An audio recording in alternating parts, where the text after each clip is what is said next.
22,000 مربع میل تک اسلام کا پرچم بلند کیا ہے، وہاں تک اسلام کو پہنچایا، اتنی بڑی شان والے۔ اور پھر مراد رسول جنہیں حضور نے مانگا کہ یا اللہ تو عمر کو اسلام کے لیے قبول کر دے، اسلام کی عمر کو منتخب فرما دے، تو اتنی شان والے ہیں عمر۔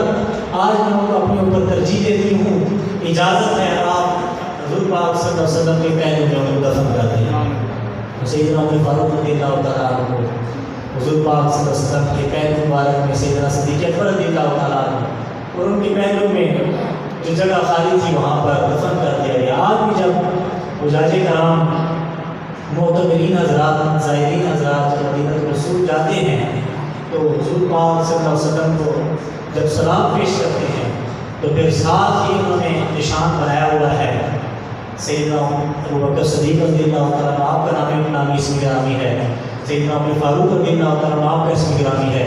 جب مسلمان جاتے ہیں حضور کو سلام پیش کرتے ہیں، ساتھ سیدنا صدیق اکبر کو بھی سلام پیش کرتے ہیں، عمر فاروق کو بھی سلام پیش کرتے ہیں۔ تو یہ تمہارا امتیاز ہے آپ، اللہ تبارک و تعالیٰ ہمیں مدینہ رسول لے جائے اور بار بار لے جائے۔